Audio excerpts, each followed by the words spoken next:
guys, you know what time it is. It's your boy David, the Irish Hotspur, Ireland's #1 Spurs fan, bringing you your match day. Philip, you got me on in the background. Ireland's #1 Spurs fan, bringing you your match day. Philip, you got me on in the background. No. Ireland's #1 Spurs.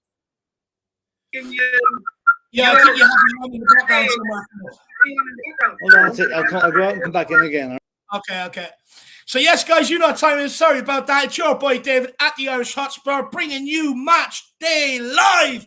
After back-to-back London derby victories in the Premier League, we turn our attention to the FA Cup as Tottenham take on Sheffield United in the 5th round. Of course, Tottenham looking to get into the quarterfinals. Los Spurs fans have a good affiliation with the FA Cup. We absolutely adore it, and I am absolutely pumped up for this game today. We will be having Philip Brady join us. Of course, the great Paul from Australia is back again, and Jacko will be on as well. Paul, how are you keeping, my man? Oh, pretty good. I've just woken up, so, hopefully my brain will kick in and I'll be able to say stuff. But my initial thought is Bramall Lane, Bramall Pain for Sheffield United. I hope so. I really do hope so tonight, Paul, because look, a lot of Spurs fans are pinning their hopes on this FA Cup, just like myself. So hopefully it is Bramall Pain today. We're going to welcome some people in with the chat, see who we've got with us. We've got Tottenham LSG, big yourself up. First one in here. Eaton Wood says the match is today and Kulu can't play. He needs to rest a bit. I don't think so. Look, he's had a large part of the season out injured. Tottenham LSG says that here. Swell, he missed a chunk of the season and hasn't been back all that long. I don't think he's even found form yet. Play him. Interesting. We've got Koi says, do you guys think we can win the FA Cup? Big up. Come on, you Spurs. Paul, I'll let you answer this one, my man. Well, there's only 16 teams that can. Well, there's less now, isn't there? Yeah. And there's less Premier League teams. There was a couple knocked out yesterday. So, of course we can. We've got a great chance. It looks like, only Man City's left. And they're our puppy dogs anyway. So, yeah. Look, I think it was Leeds United and Leicester that went out. Yes, and Leicester went out to Blackburn. So, it's good. The more Premier League gets teams getting dumped out, the better. Philip, how are you, sir? Yeah, sorry about that. Hey, lads. Hey, Paul. How's it going? Morning, Phil. How are you going?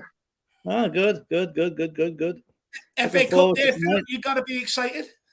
Yeah, I mean, I got this feeling this is our year in the FA Cup, and nothing's going to dispel that unless we get beat tonight. You said the other night there was a couple of similarities to a win we had before. What are they? Yeah, it's all superstition, but we beat last time in '91. We beat Portsmouth on the way through with Gaza scoring 2 goals.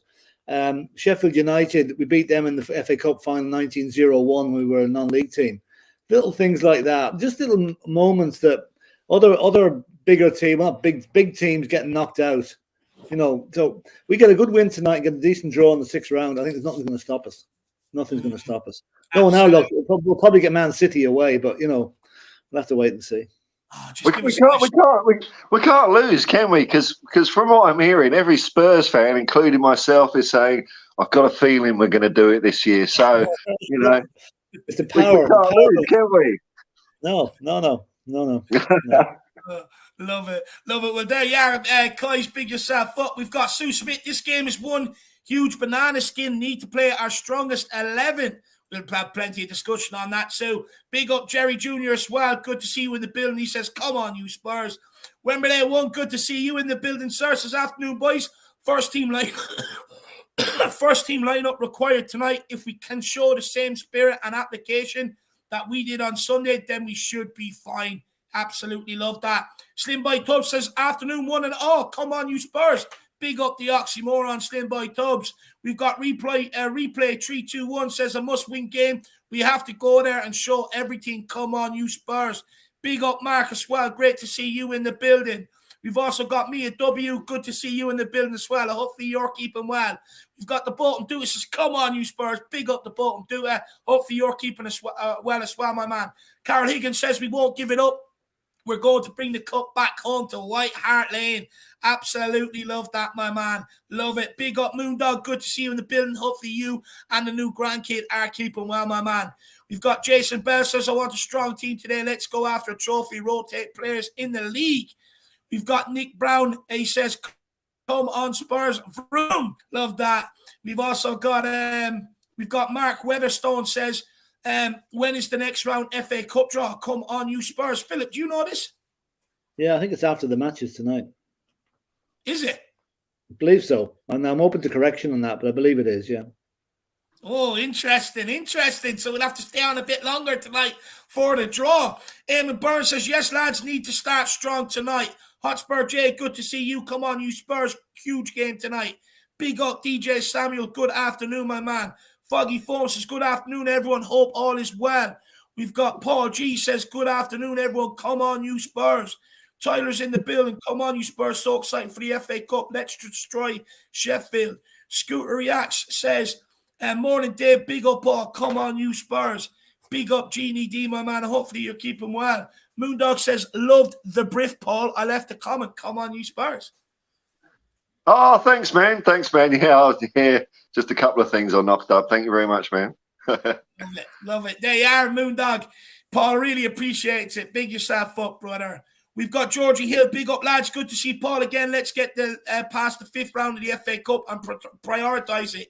Keep the momentum rolling. Come on, you Spurs. Big up, my man. The regular, good to see you in the house. If we get through today and a home tie next, we are winning it. Come on, you Spurs. It's all about the draw tonight, my man. Get the job done. Get a nice draw. We have a chance. Ray Porn, the chef, says, big up Dave fella and our Aussie buddy Paul, not forgotten master Philip. Absolutely love that. We've got THFC till I die. This is our year. Spurs are on their way to Wembley. Absolutely love that. Dermotron, big yourself up. We've got Mile High Hotspur in the house. Big up, homies. Come on, you Spurs. Love that. Big yourself up. Who else have we got here? We've got Daniel Sandoval says, one love to all. We need to go hard today. Come on, you Spurs. Tyler says, skipping Sarah in the midfield. Give Højbjerg a rest. We've got Matt Spurs says it's lucky for Spurs when the year ends in 3. And then we've got Adrian Gia says, big up, Paul. Any more art of defending by Dyer videos? Look, you know, I have actually given it a go, but I wasn't happy with the results, so I reckon that might be a one and done. One and done until they fuck up again, and then you'll get part 2. maybe so, man. Big up, Adrian, my man. And then we've also got Rick C says, big up, guys. Come on, you Spurs. Big yourself up, Rick C. Just going to tell everybody everything you need to know. Of course, we are away at Bramall Lane, a.k.a. Bramall Pane, as Paul likes to say. Kickoff is at 7:55 p.m. tonight. I mean, bit of a weird time. Referee is John Brooks. There is no VAR tonight either. If you want to watch the game in the USA, it's on ESPN+. And here in the UK and Ireland, it's on BBC One. And in Australia, Paul? It's on Paramount Plus. Paramount Plus for all you Aussies out there. And then the Watch It On, guys, is starting at 7:30 tonight. So hopefully we'll see you all back here for that as well. Of course, injuries. Tottenham are missing Hugo Lloris, Bissouma, Sessegnon, Bentancur. No new injuries on that front. Sheffield United are missing Billy Sharp, Ryan Brewster, Jack O'Connell. And there is an endless bug going around the camp. I believe Kieran Clark, I think maybe Enda Stevens, they could be out with this. And I'm not sure whether this is true or not, but I seen on a Sheffield publication, they said John Egan is suspended. He is their best centre-half. So we'll wait and see because I haven't seen that anywhere else. But we're going to start talking about the game and other things going on around Tottenham. So, guys, everyone stick with us. Keep smashing that like button. Smash that subscribe button if you are new. The big push to 10K is on. Also, feel free, like Adrian Gia, like Moondog, to get your support in for the channel, for the show. And with your talking points, whether you agree, disagree, it's just a great way to help support everything we do here. But look, don't worry, we do understand it is very tough times out there. So the least we ask of you is just to keep engaged with us in the comments, get your thoughts, your questions, and everything else in there as well. Big up Terry Wright as well, and Sean EJ Daniel coming in as well. Good to see you guys. So look, we're going to start off nice and easy. We'll start off with you, Paul, and then we'll work our way around. A win tonight, and we are in the quarterfinals. Is Tottenham winning the FA Cup as realistic a possibility as many fans are pinning their hopes on it this season? Oh yeah, I mean Sheffield United struggled against Wrexham, and for all the Hollywood glitz and glamour of Wrexham, they are a conference side. So we got every chance of getting through. And once we're past them, like I say, Man City seems to be the only real slippery team in there. Why not? Why not? Why can't we do it? Of course we can. Love it. Philip, are you a genuine believer or you're more out of hope? No, but genuine believer. I think genuine believer. I think this is our year. I mean, let's face it. After 32 years, it's time it was our year. I mean, when we won the cup the last time, we were the most successful FA Cup team in history. We lost that record several times over since that. So it's time we got back on the wagon again and start winning. And I think, okay, it's going to be important to see who we get in the next round. Should we go through tonight? Like a home draw against someone like Blackburn or someone would be great.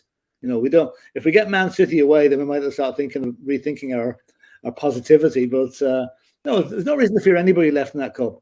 If your name's on it, your name's on it. It should be always in the FA Cup, and our name is on it this year. Love that. I love that. Big up Shawnee boy in the building as well. Hopefully you are keeping well, brother. Looking forward to seeing you on the Sean We Are Top TV and hopefully to watch along with us tonight as well, my man. Big yourself up. Everybody get over and check out Shawnee's channel, Spurs Talk Show. Great channel. Jacko, before we get any further talk going, I need to know, are you a believer in this FA Cup this year? I think you have to be a believer this year because, I mean, it feels like top four is no longer as special because of the likes of Arsenal having a better season than what they usually do.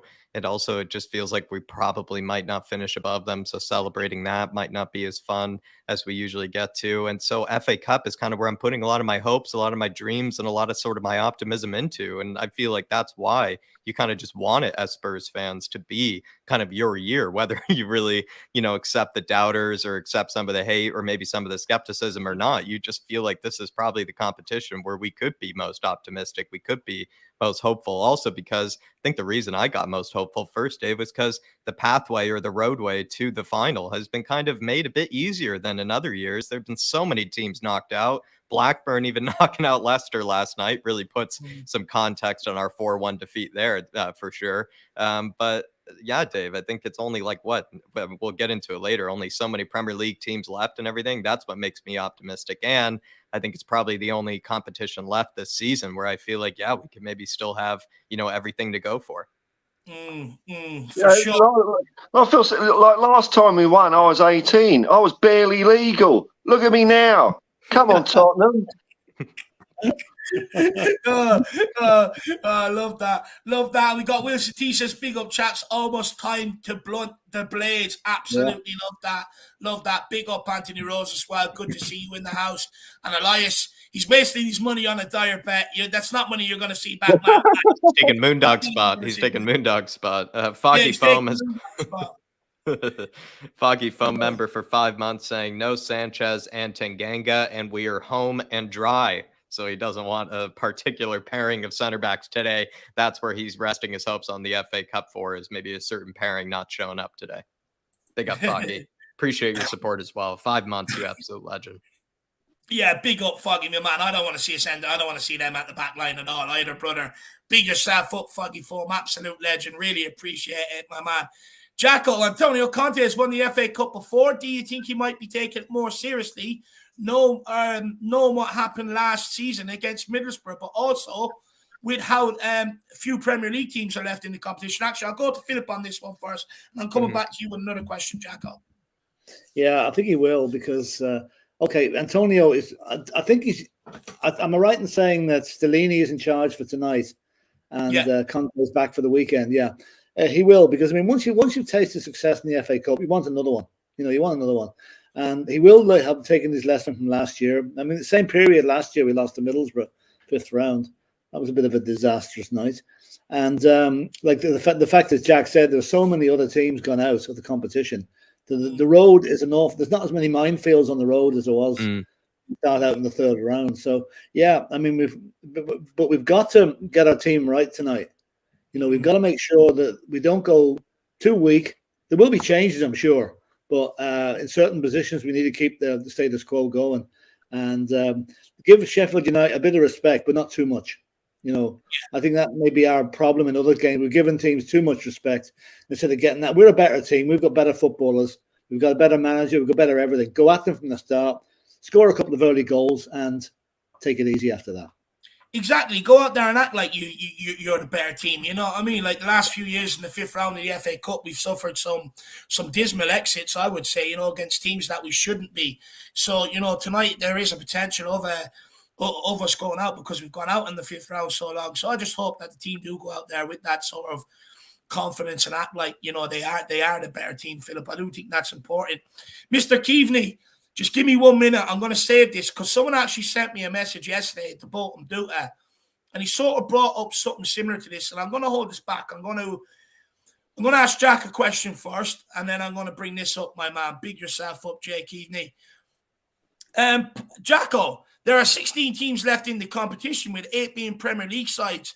2 more guaranteed to go out with West Ham United and actually, I don't even know how many's left anymore. I'm lying. But 2 United or West Ham are guaranteed to go out tonight. One of them because they're playing each other. Leeds went out last night. While everyone says they want Spurs to prioritise the cups, surely Conte and the club itself see this as a good opportunity, right? I mean, they have to see it as a better opportunity than usual. Like, Philip kind of built on it earlier, where it's just you don't really get these chances. I feel like, or it's not usually made as easy as this, in seasons past, and that's why I think it's even further reason to probably take advantage of it. And I know the club, I know the hierarchy as well, do prioritize top 4. I'll be honest, probably even my generation of fans probably kind of prioritize top 4 and don't really have as much of that connection to the cups. But it does feel like when the road is made easier for you, it should be no excuse for everybody to get behind it. Everybody should feel like it's their year. Everybody should feel like it's a good chance here, because like we said, I think the likes of West Ham, could maybe do something over Man United. I know they've had success over them in the cups before. Of course, Man City, we wish we could play them every week. The likes of Fulham and Leeds, I think we all probably back ourselves in those games. Still going to be tough games, but I think even at Fulham pulled through in that, and we have, had Fulham's number this season, so I think we could do it again. Let's be honest, like Man United, I would say, is probably the only team left in the competition that I would say I'm truly afraid of. But eventually, you do have to come up against one big team. But who knows? Might even be the semifinals until we finally come up against a good team. Well, Jack, what would you say to Terry right here? He says, how epic would a Spurs versus United final be? I mean, that's exactly what I think I'm going for. Is it feels like even just making it to the final itself would just be able to bring so much of the fan base together, James. Feels like it's kind of what we've been asking for, what we've been needing, what we've been sort of longing for a very long time. I would say me, so not as much, but definitely like Paul has said, since the age of 18, he's been looking for a day like that. And I think that's what we've all been asking for. And we definitely truly need it. I think once you make it to the final, sort of just dependent on the day. It feels like, anything can happen. We even saw like Newcastle, Man United. It felt like, Newcastle could have maybe turned up on the day, but maybe they just didn't. It's just that type of, competition. But I feel like, final day, it's just something that Spurs fans haven't had in a long, long time. And it's something that could bring us together. Yeah, it would definitely be nice. I mean, if Paul's beard is anything to go by, it's he's definitely not lying when he said it's when we get there. Love it. James Murray says, hello, lads. I've never commented before, but watch you all the time. Love your work. 52 years a Spurs fan. Seen us win. Hope I will again. Come on, you Spurs. Big up, James Murray. Really appreciate that, my man. Do you know what? There's actually many more like you. I remember when I was over there for the last final, we were in the City final in the League Cup when Jose got sacked 6 days beforehand. I remember I was walking around Wembley and there was people stopping me going, James, how are you getting on? I was like, do I recognize you? Like, look, watch all the time, never comment, So there's many out there that do that, my man. But big yourself up. Hopefully you enjoy what we do here and really appreciate it. And look, it's been too long without a trophy. Hopefully we get the trophy so we can all have a good night together, my man. Big yourself up, James Murray. We've got Matt Spurs says, I remember our last FA Cup when we decorated the front of the house for the final. Absolutely mad. Hey. Now, Paul, I want to touch on this briefly because someone sent me a message similar yesterday where they were saying that with Bentancur gone, he's not surprised we're winning because Bentancur takes too long on the ball sometimes, and it takes too much risk and loses the ball, from time to time. Where he was saying with Skip in there, Skip just does the basics, does the right thing, doesn't really lose the ball, and sort of protects that back four more than what a Bentancur would. And Keaveney here is asking more or less the same thing. Do you think there could be some truth to this? I'm not sure, because Bentancur is very quite cocky on the ball, and he's very comfortable on the ball. And I can't really recall him losing the ball that much. I think Skip, though, look at the way he scored his goal. He muscled his way in front of that Chelsea player and scored a banger. So, Skip can work well on intercepting. I don't know if Skip's defensively better, but I don't think it's we're not like falling down whole meters of standards here, are we? I was worried when Bentancur was injured, because I think he's such a great player, but and I was worried about Skip filling his shoes, because he seemed to be a bit, like 5 or 10% short after coming back from his injury.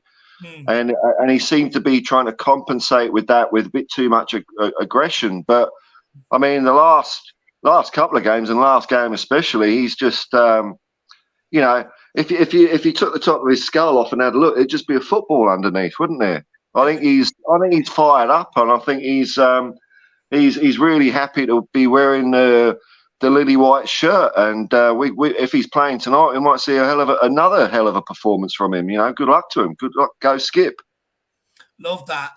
Big up Derek Hutchinson as well. Good to see you in the build, my man.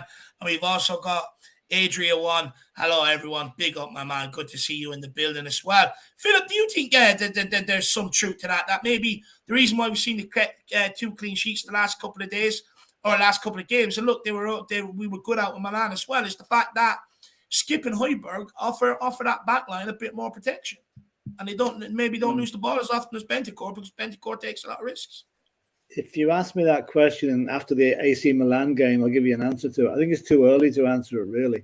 I mean, as Paul said, Skippy looked a bit nervous coming back into the team. He was slow, he was a bit off the pace, and then he comes good against Chelsea. I think Bentancur has proved himself to be an excellent defensive midfielder, and if Skip can do the same job for the next few games, and let's face it, he's going to be there for the rest of the season by the looks of it, then yeah, I'd say possibly he will take over the mantle for Bentancur. But at the moment, my vote's still with Rodrigo, just at this moment in time, Oh, look, I love Rodrigo Bentancur. It's just something that someone sort of brought to my attention yesterday, and then I see Mr. Keaveney ask it again today, and it's something that... It's a very valid question. It's a very valid question. It really is.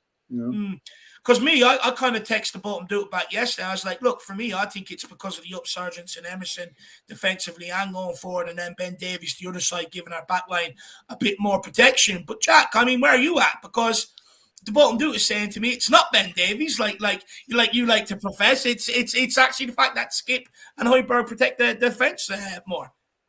It is. It could be the case. I do remember, like, in some of the recent games before Bentancur had his injury, Sean and myself were getting a bit frustrated at some of those risks that you're talking about that Bentancur does take. And often when he takes those risks, we usually receive the benefits of it, right? He breaks the lines, surges past a few players like, Moussa Dembele would, right? And you sort of get to kind of just sort of make things a bit easier on yourself often. And you don't have to pass around maybe as many players. But it feels like Bentancur, I do agree, maybe before that injury was slightly giving the ball away a bit often. And let's be honest, we're a team that doesn't always dominate possession. So if we are kind of giving the ball maybe unnecessarily, or maybe giving it away more often than we usually do, or more often than we need to, you do probably maybe lose a bit of that X factor going forward, or maybe you lose some chances going forward and whatnot. And so perhaps the sort of easy sideways passing, safe passing of Skippy can actually sometimes be perhaps what a team can need from time to time. This is the thing, though. I think it goes both ways, though, right? Because then you probably do want Bentancur in a game when you do need that sort of inventiveness, or that sort of, creativity, that genius on the ball, right? That we all know Skippy probably just doesn't have yet, or it's not really in his locker at the moment. So I think it just kind of goes both ways. Maybe Bentancur was probably losing the ball a bit more often than he usually does because he takes those risks. But at the same time, we sometimes do need players to take those risks against, like certain teams, kind of like Sheffield, to be fair. 100%, 100%. And then we've got top four and trophy. He says, lads, please calm down. Going over the top as per usual. Look, no one's going over the top. Like I said, it's look, a couple of people have maybe texted me about it, asked me about it, and I'm just asking the panel. I'm just asking a question, my man. I don't think anyone's going over the top whatsoever, brother. Yeah, that's right, man. You're totally unbiased, Dave. You're the man in the street, the man on the Clapham omnibus, voice of reason. Stop. Although, Paul, I think Chris has a good idea here. Spurs win the cup. Can we give you a shave live on YouTube? But the only time I thought of shaving my beard off is when I get a bit of pizza in it, and I think, sod this. But no. If it may go someday, but it may not. You know. Not if Daniel Levy delivers you a trophy. No. What's that going to do? How's my beard affect whether Spurs win a cup or not? No. Good answer. It would be cruel though, Chris. That there's good years gone into that, my man. Good years. Big up, man, Jess. Good to see you in the building. Ian Carter as well. Adria One is from New Zealand. Big yourself up. And then Douglas Talk says, "Big up, guys. Let's win tonight. I think Stipp has got more stamina and can keep the same energy level all game. I guess you could say that is that he is more stable, but Ben might give us some flair. That's that Skip can't." And he says he agrees with you as well, Jacko. Big up, Uncle Z. Just quickly, everybody, also over 200 in the house, only 60 likes I'm seeing as well. Let's try to get to 100, please, everybody, if we can, as soon as possible. At least 50%. Let's try to get 50% of you guys. Yeah, come on, guys. 150 likes should be absolutely standard by now. How long have we been around? It should be standard by now. And guys, feel free to smash the subscribe and help support the channel with a super chat. I heard Jacob on United Spurs of America go on about a pet peeve of mine is where people use the poll to say, "Have you liked the channel yet?" And it's like, no, fuck off, So I'm glad you guys aren't doing that. It's really annoying.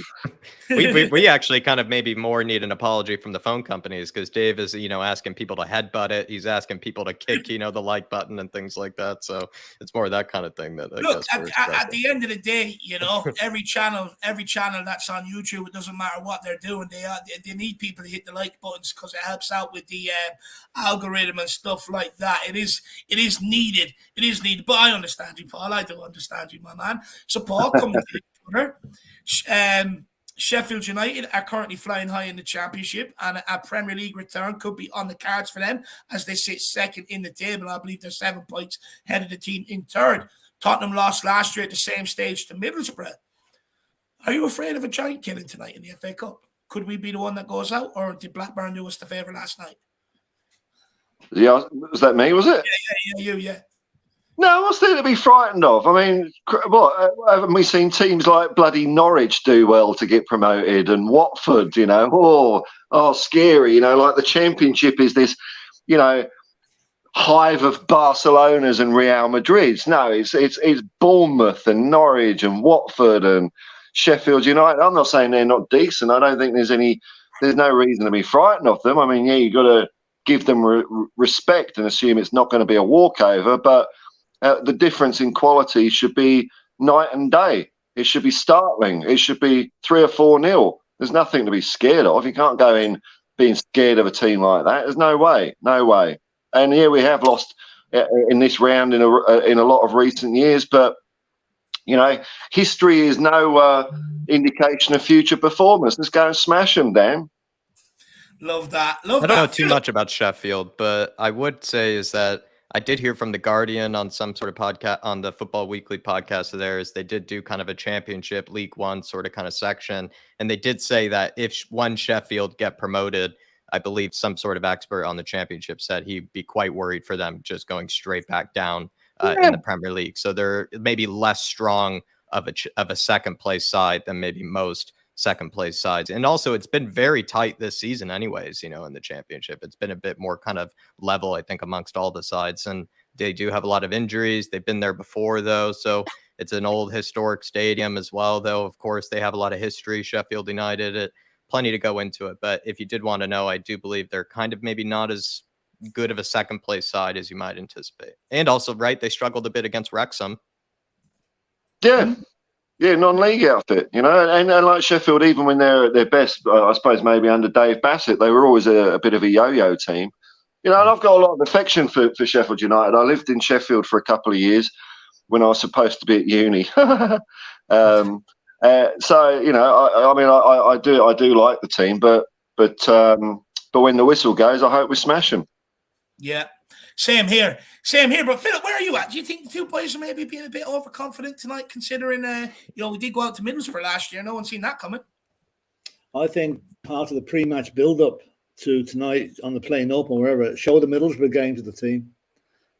Say, this is what happened last year. Do not let it happen again, or you're making your own way home. That's the way I put it. They won't be complacent tonight. I think that's one thing Stellini has done. I mean, I think the players are on a level enough footing at the minute to know this is a banana skin tonight, but it's one that we go out from the start, show no mercy. As I said before, we're a better team, we're better players, we're better everything. Go after them, do not let them settle, get an early goal. That'll open them up even further because they have to come out.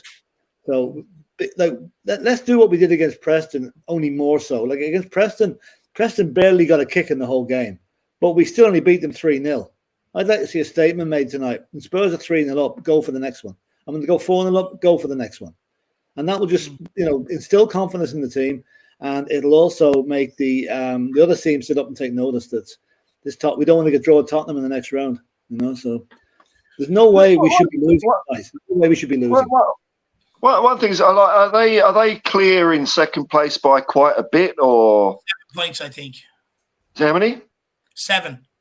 Oh, it's not. Well, you see, because people, include myself, been saying, will Spurs give priority to top 4? Well, Sheffield United are in the same position. Do they want to give priority to a cup or that Premiership lucre that could come rolling in? Who's to say they're not going to put out some weaker players here and there? But they might have to with the injuries they've got, with the illness they have in the squad. They may have no choice tonight and put out a weak team. But look, the thing is, guys, I know us fans are sort of like me. I agree with what all you guys were saying. I think we should be beating them. I don't think there's anything to be afraid of. We're Premier League, they're Championship. That's for a reason. So we should be showing our levels in these games. And that's what I've been frustrated in years gone by, that we haven't sort of shown them levels. But the reality is we do have some players that have played tonight that have been here all too many times before in these sort of games. So although we're confident, do you think that some of these players might actually feel the nerves? And that because once this has happened to you so often, you sort of go into these games dreading it as a player because you know the possibility of it happening again. Yeah, they do kind of have. Sorry, was it for me, Dave? Anyone else? I'll answer. You go first, Philip. Sorry. Well, I mean, there's a number of our players that wouldn't have been in this position before, and the players I expect to feature tonight, maybe not to start. Like Rick Carlison has not been in this position before. Danjuma, Porro, they haven't been there. So I mean that's 3 players that have no mental blocks going back to last season in the FA Cup. So I think no. Again, I mean we're doing what this time last season. We're 3 points better off in the league than we were this time last season, right? And we were just starting to go on a roll. So I think this could be the start. These last couple of games, West Ham, Chelsea, could be the start of the Tottenham revival, if you like. And tonight is a great opportunity to put another notch on the bedpost for that. And I don't think. I presume, are we talking? Which players played last year? I'm trying to think back against Middlesbrough. Which sort of fringe players were in the team?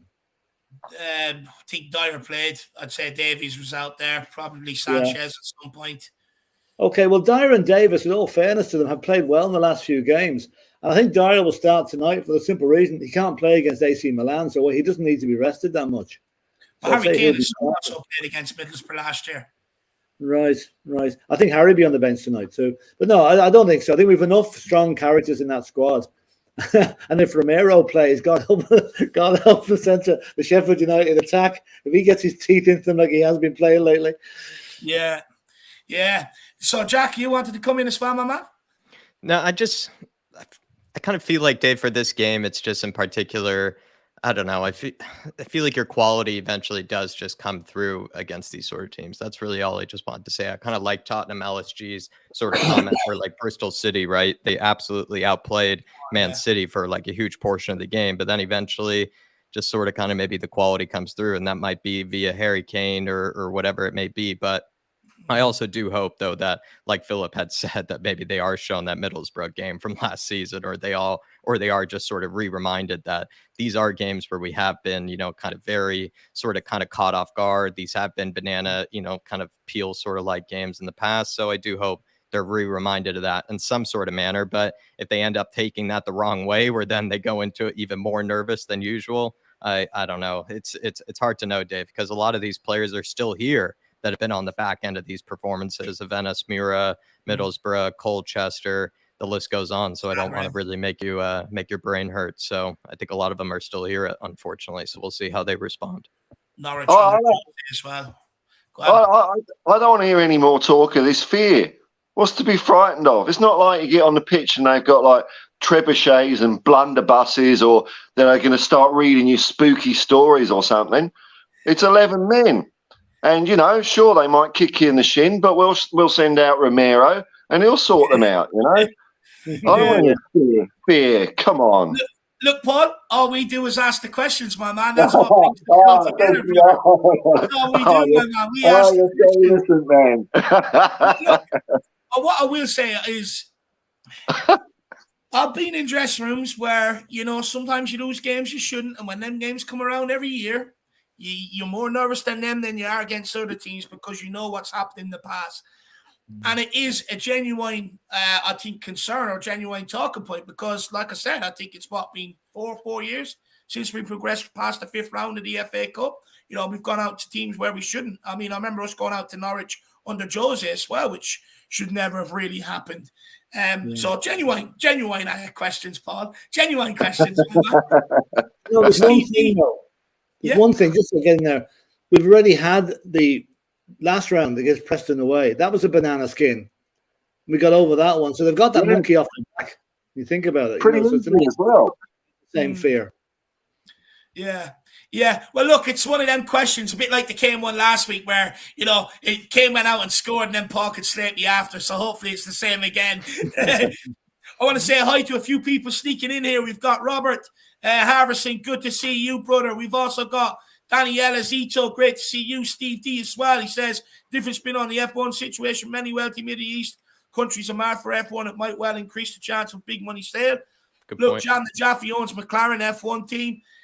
Interesting. And then the people that are supposedly building this racing track are worth 17.5 billion and are actually looking to get a Premier League club on their portfolio. So it'll be interesting to see what comes of that. There's already a very wealthy and interested party building the track, Steve D, and they're paying a hefty, amount of coin for it. And they might not be doing it for they're probably doing it for bigger reasons, deeper reasons than we might be aware of. You're spot on. And there could be a lot of, there are a lot of wealthy, connected people in F1. So they all could be interested. Absolutely right.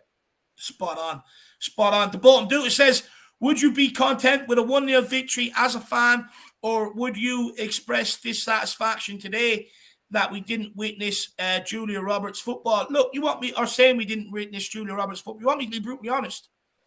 I prefer to see sexy football and score goals and win a game, but me, I don't care how you win as long as you win. Honestly, you get the same perks at the end of the day, whether it's 1-0 or 4-0. Now, sure, I'd rather it be 4-0, but at the end of the day, I'll take anything as long as we win. I just love that winning feeling. Jacko? I'd kind of rather not concede to Sheffield United. Those are kind of the teams I really don't enjoy conceding to. I will accept conceding to Man City, Chelsea, good teams in the Premier League. But I know Sheffield United, sounds like I'm being really harsh on them, but at the end of the day, I just don't think this team really should be conceding to them. I know it's also away from home, and there's going to be a lot of pressure on them from the fans. It's going to be, a big, cauldron, sort of atmosphere. It's going to be tough for them, I imagine. But at the same time, these players are paid huge Premier League wages. It's time for some of these guys who are also on the bench, right, who never really play very often. It's time for them to show that they are levels above the championship as well. So it is, I think, just their time to prove that they're their worth and prove that they are Premier League standard, I think. And so I would much rather not concede at all, even if that just means winning 1-0 for me. And also, it's a cup competition. Who really cares how you get to the final? Getting to the final is all that matters. First of all, just quickly, big up Derek Smith. Good to see you in the building, my man. Hopefully you're keeping well. He says he finally gets to watch a game. DJ Rampant. We've also got Sparrowog, BG, and Jacob as well in the house. Big yourselves up all. Paul, what would you say to both of them doing here? Well, I had many a good night in the Kilburn National back in the day.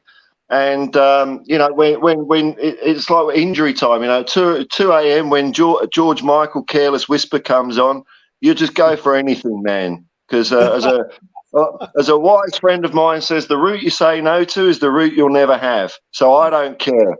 A win's a win, man. Love that. Philip, where are you at with that at the bottom? I don't think I can answer anything after that last comment from Paul. I think I'll pass on that one. I know. Okay, listen, a 1-0 victory, provided we're not under the cosh for the 89 minutes and score a breakaway in the last minute to win it. A 1-0 win when we're pretty comfortable and in control, fair enough, But Julia Roberts football would be nice, but I don't think you're going to get that on a Wednesday night up in Sheffield somehow. Look, we'll wait and see. I think many of us can emphasise with Paul. I think we've all been there at some stage. Not a reference or something I thought we'd be talking about today for sure. Yeah, I mean, Julia Roberts, I've not seen her play anyway. Is she a good dribbler? I don't think so. I mean, she's got massive feet. Like, her feet are so big, if like you push her, you just go like. So maybe she is good on the ball. I don't know. But I'd rather have a fat dumpy chick on the pitch. To scare the other team off. The Kate Winslet type. When you said he's taking auditions for center back for Spurs, we'll take anything. He knows what a good center back looks like from his videos. Anything is better than being ridiculed by your mates the rest of the night. Like, he didn't get anything. Wanker. Anything. I did have a good answer for when you said, is she a good dribbler, but I saved that for afterwards. No, man. You know the current world we live in, but big up the ball to him. Honestly, we're getting back on track. You're sick, Paul. You're sick. All right. Tottenham. Or Philip, we'll go to you, Philip. Christian Stellini has revealed that Antonio Conte won't be in the Tottenham dugout versus Sheffield United, and Conte has been nominated for Manager of the Month despite Stellini being in the dugout for the wins. There has been lots of debate over the past few weeks about Conte versus Stellini and whether the players play better when Stellini is in the dugout instead of Antonio Conte. Now, look, I don't think that's the case personally. But Philip, does anyone, does anybody on this panel or in the chat believe that Spurs are in fact playing better with Stellini on the touchline instead of Conte? If so, why? And why do the players find it easier to play with Stellini instead of Conte? So, anyone on the panel want to speak up on this first? And if you believe it, tell me why. I go on that one. I think I don't think that the team is necessarily playing better because Stellini's on the touchline and Conte isn't.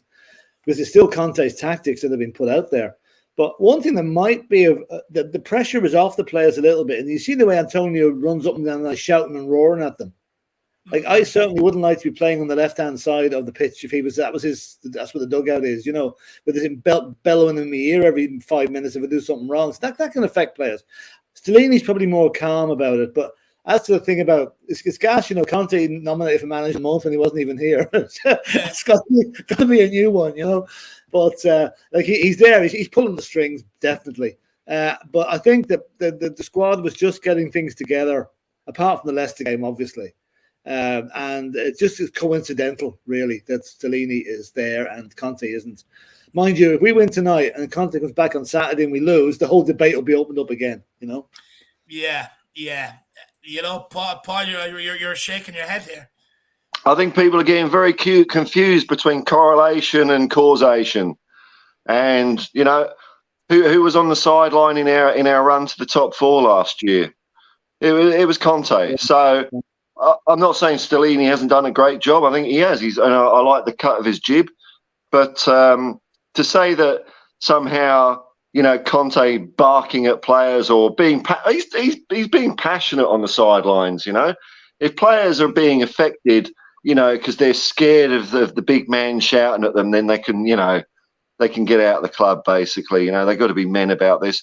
But I don't buy it. I think we've had incredible performances with Conte on the side, and I think that will continue when he comes back. And he is involved, as you say.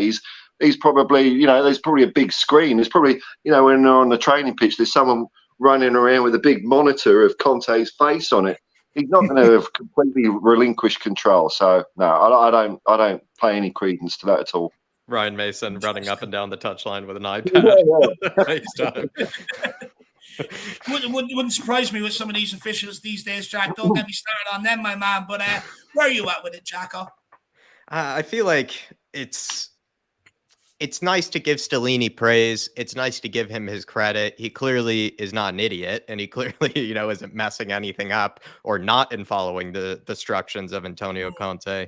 But I think where people are getting this a bit mistaken, and I kind of wish when even he was asked that question in the press conference about how well he's been doing and everything like that, it kind of just felt like the answer really was, and he didn't give this answer because he's a very polite guy, but feels like if he really were the person that was somehow doing it better than Conte, why wouldn't he just be at some other job, like maybe Mikel Arteta is or something like that, and take over his own club or whatever? And also, this is the thing, right? When he is using Antonio's tactics, when he also as well is collaborating and speaking with Antonio on a daily basis, when he's also using the Spurs training ground, the Spurs sort of facilities and whatnot, he is sort of benefiting from kind of maybe not being on his own, not being kind of the main man in the limelight. Like at the end of the day, even if he were losing these games, I feel like the pressure would still be kind of on Conte. It wouldn't really as much be on Stellini. So you could almost say it's a bit of a win-win for him, is that if he even loses some games, pressure is still on Conte. It's not really like people are saying Stellini out or anything. So I feel like he's just benefiting from being a very smart and competent man when Antonio is gone. He clearly is a very good interim manager, probably one of the better interim managers. But to say that these are all his own ideas or to say these are all his own tactics or anything like that, I think is completely untrue. And if he were to maybe want to do his own tactics and maybe do his own sort of thing, I imagine he would go off and coach his own club and be able to be a manager somewhere else. When he was a manager somewhere else, Jacko.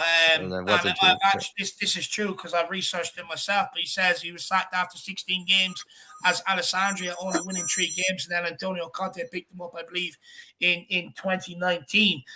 Look, for me, I'm actually quite surprised. I think I heard more about Stellini's name for the job when we were losing. Now we're winning. Doesn't seem like anyone wants Stellini in the job, especially from the chat there. Especially from the chat. Usually every week it's like Conte gone, Conte gone. I don't see any of that today.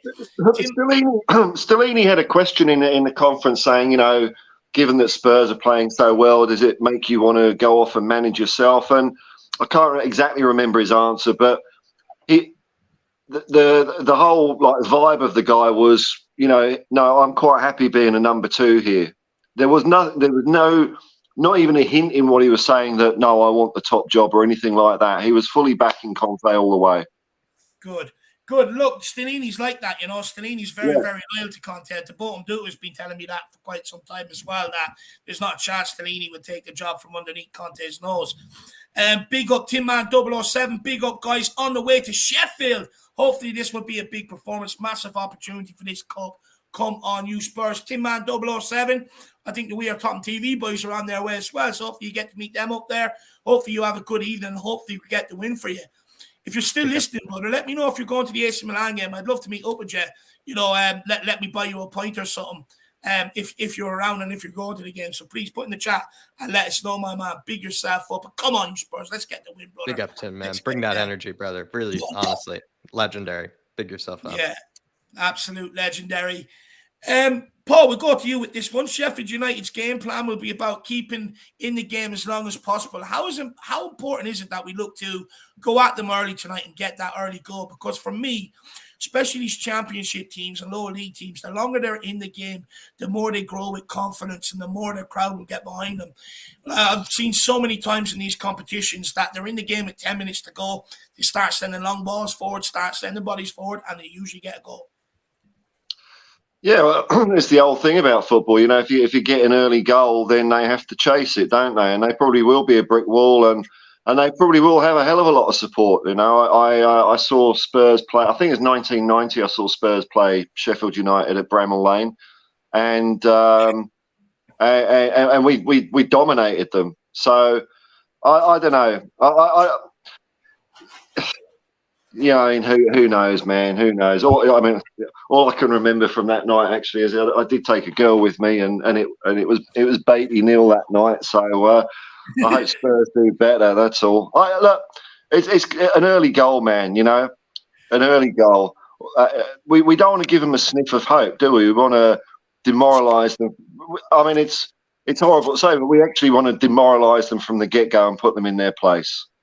But it also settles our nerves, right? A nice early goal will settle our nerves. It will open up the game a bit as well, because it means they will have to look to come out. They'll have to be a bit more expansive, send bodies forward, which then leaves us holes and gaps to play in and exploit. Whereas if the game goes on 0-0, and I presume they're going to set a lot of people behind the ball tonight, there's not going to be that many gaps. I presume their midfield will more or less be on top of their back line as well. So they're going to close up the gaps and the space for us to play in. So a good early goal, whether it be from a set piece, or whatever first chance you get, you've got to take it tonight.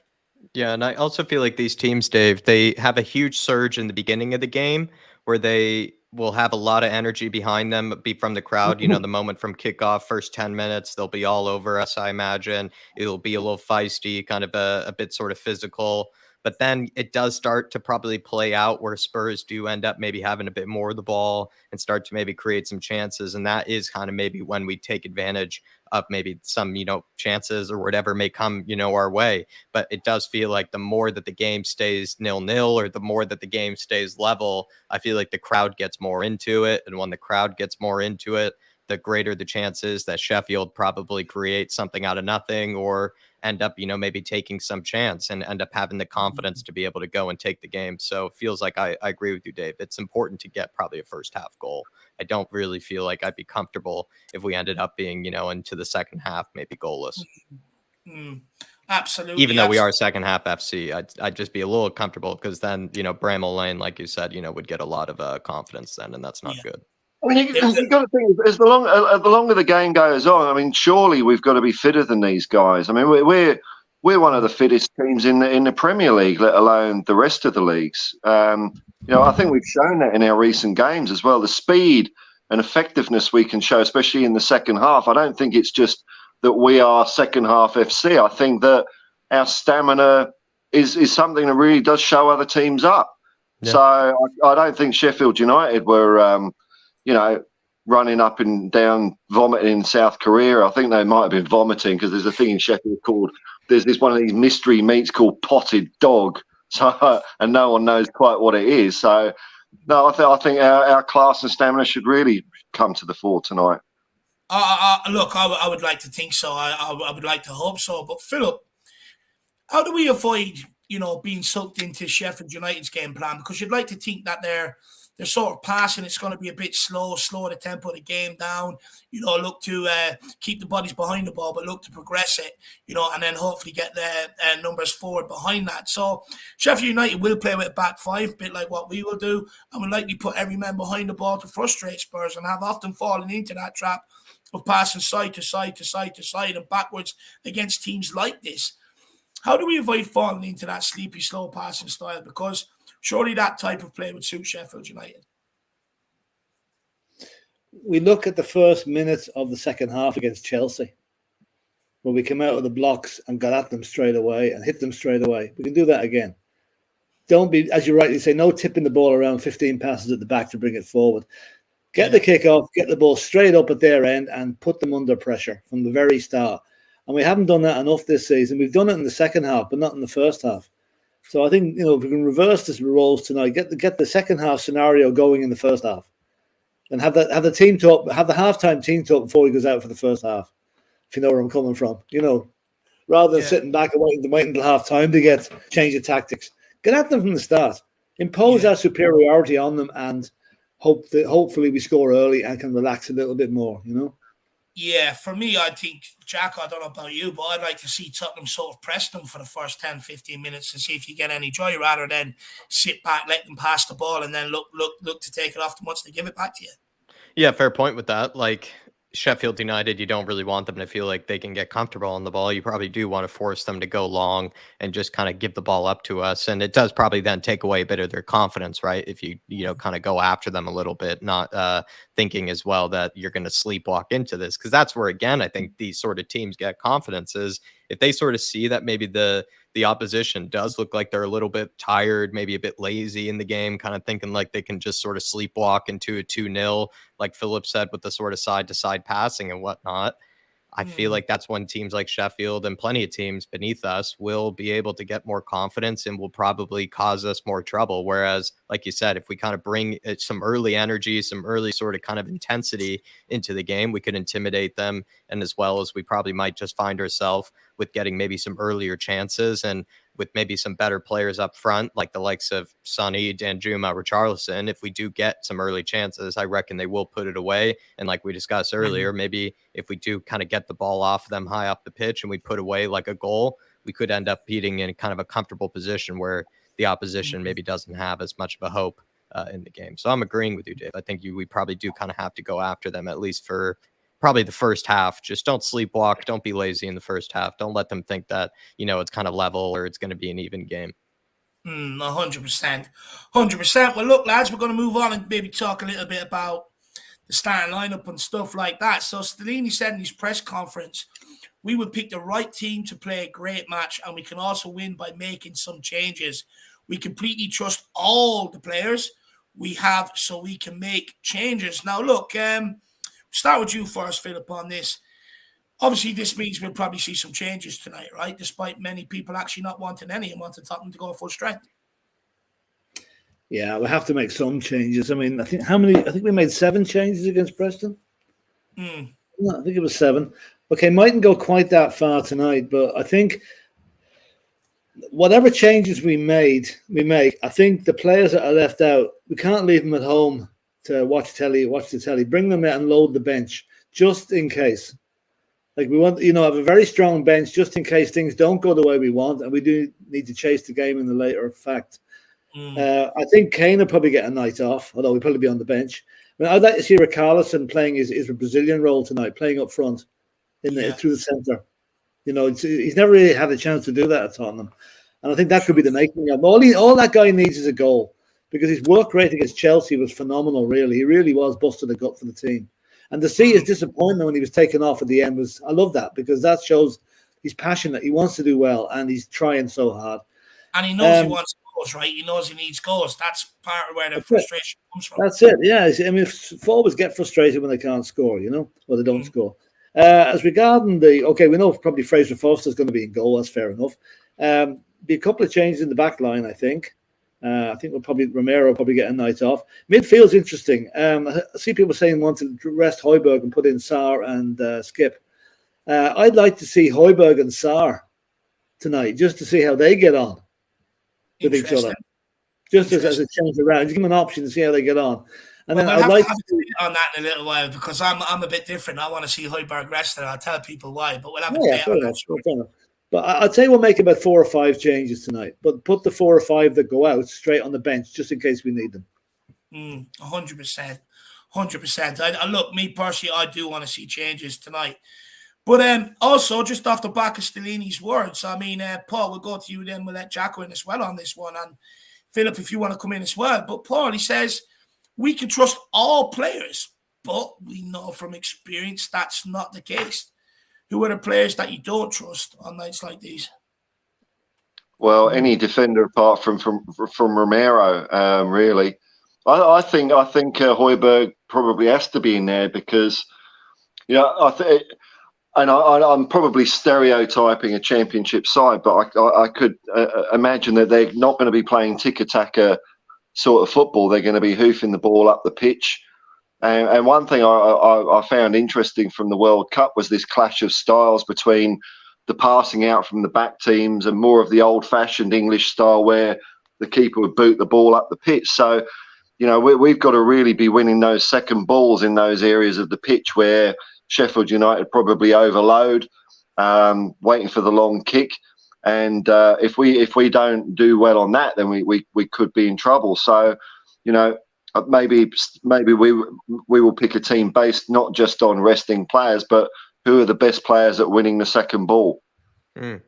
Yeah, it is probably who the best players are at winning the second ball. I think Tanganga, I'm a bit worried about for me, guys, because I feel like he's made a lot of, he's made some Spurs fans nervous at times in these sort of games. And I don't think he is as good as sort of winning the initial header. I feel like he sort of fouls his sort of opponent in order to kind of win the ball back. So I don't know. I feel like I'm with you, Paul. It is about collecting the second balls, but it's also about winning the initial header. I know the likes of Sheffield United, they have that guy, Ollie McBurney. I'm not sure if McGoldrick is still over there, but they do have usually some big guys that they can get it launched to. And like you said, it's about having some physical defenders that won't get bullied, but also the guys that, can anticipate those knockdowns and be able to collect it so we can keep possession, like you said. Well, I hope McGoldrick has a good game because he's probably a relative of mine, but not that good. Part of the same society, the Beard Society of the. Trust me, McGoldrick wouldn't be a fucking barn door. I've watched that guy for Ireland. Honestly, you could put the ball on the 6-yard box and he'd still put it over the bar. It's unbelievable. Just quickly, I just want to say hello to Cody Frost. I actually had this starred. Actually, Jack starred it and I missed it. But happy birthday, brother. Hopefully you have a great day today and hopefully we can get you the win, my man. Everyone wish Cody a happy birthday. You see Jack there? I think he was doing a heart, but he just looked like he was doing binoculars. Or still can't find Trossard.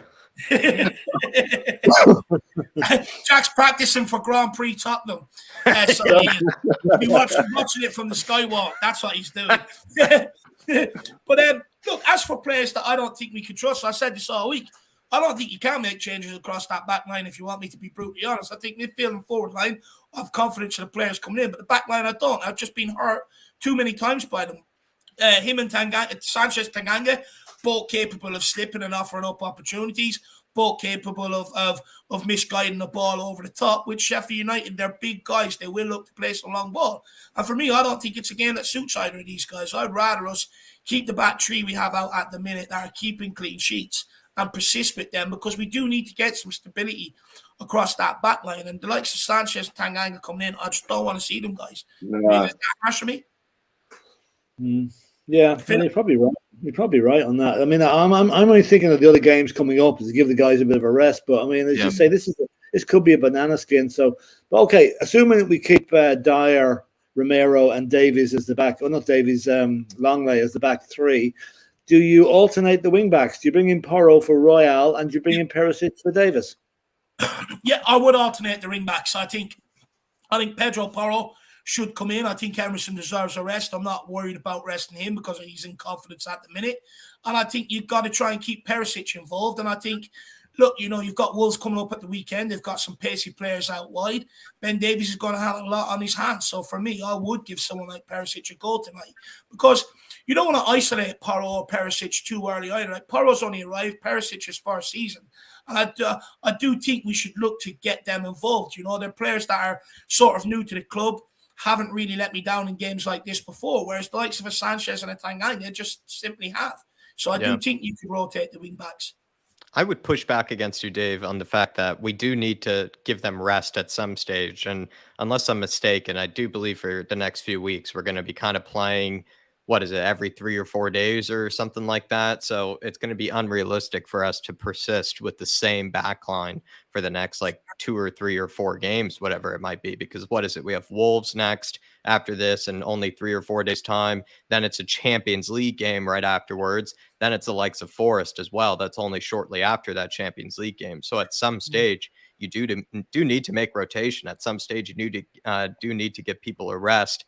I understand, though, at the same time, everybody wants to put all their eggs in the basket of the FA Cup. So we would probably want to see the strongest team possible just to make sure we get the job done. But it does feel like you need to rotate at some point, Dave. So would you rotate in this game or would you rotate in the game maybe against Wolves? And I think I'd sooner maybe rotate in this game. I feel like you have to rotate at some stage. No, what I would do is I'll pull together that back line. I'd tell them, 15, 14 weeks left of the season. You're going to be playing every single game. I'm going to put an incentive on the table if you can keep 10, 12 clean sheets between now and the end of the season.